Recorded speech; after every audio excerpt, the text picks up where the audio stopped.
having a quick chat with our Director of Consulting, Graham, today. Hi, Graham. Hello. Just talking about the disciplines and approach to what we do. Customers and competitors in all sectors are evolving at breakneck pace. How does Bench's approach to helping businesses evaluate and address these changes, and how does that differ from what other consultancies might be doing? Great question. So that's absolutely what we're about. We try to very quickly help a client with the things they already know that are challenging them, but also to give them a wider view of likely problems around the corner and possible disruptions that may affect them either from a sector specific or a sort of a brand specific basis. So we're able to very quickly understand at a granular level where a business is now, and where they need to be within the next 2 to 3 years in order to achieve the strategic aims that they have and are trying to commit to from a business level. What is Bench's Think Consultancy proposition, and why is it a fundamental first stage of engagement? So we, even when sometimes a client will come to us and want to talk to us about specific technologies that they either have or are in the process of buying, we, in a hopefully non-bullying way, will often encourage them to perhaps take a step back from there and consider either the sort of objective or intent they have around those technologies, or even the capabilities they think they're going to get from those technologies. Because I would say 99 times out of 100, a business's strategic direction and their objective is significantly removed from their operational capability to actually achieve that, regardless of the technologies they put in play. And in most cases, most businesses we come to have at some level or another, and it'll either be from a maturity evaluation around the technology they have, or the people, or even the processes that they have that run their business and dictate their operations on a day-to-day basis. They will be in a position where even with the most successful and market-leading technologies, they will be unable to apply those in order to create the capability and objectives they're looking to reach.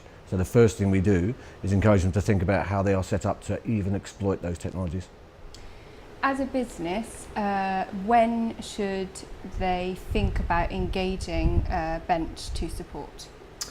Well, so my obvious answer would be any time, but most certainly when as a business they have accepted that or they've recognised that there are either gaps in their business or where they might have some governance or operational change which requires looking at. So a great example would have been we've picked up an awful lot of conversations with clients around GDPR, for example, as a governance and legislation issue, which actually has affected a huge, wider, broader swathe of their business. So I guess there are triggers that the business will recognise that they need some outside guidance and perhaps some support around.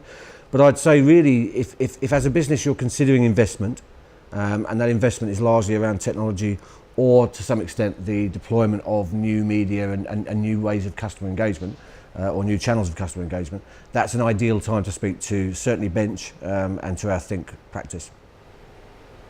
What typically does a Bench Think engagement consist of? So it can consist of sort of any level of engagement, either at sort of very senior board level, where we'll undertake a quite deep gap analysis of a business and to understand in terms of where it wants to be in perhaps over 3 to 5 years, what it wants to stand for, even if it wants to move its brand or its way of doing business, and where it stands today. And we'll map that gap, and we'll do that from a technology perspective, from a data perspective, and from a technology and a people and process perspective. So that's a kind of broad engagement that we'll have 3 to 4 specialists working with them on. Or we might work to solve some real tactical issues. So we'll have businesses that are having difficulties around, say, retail, for example. There'll be lots of difficulties around loyalty schemes and the ways in which electronics and technology are impacting in-store experiences. And I'll have experts within my consultancy team who have lengthy experience of solving those issues, and we'll look to accelerate that business's practical application of those technologies rather than turning it into a 2-year operational program, which would be the case in most consultancies. We'll be looking to solve those issues in relatively short timescales of perhaps weeks in some cases. Great, thank you. Thanks very much for talking to me, Graham. You're welcome, thanks.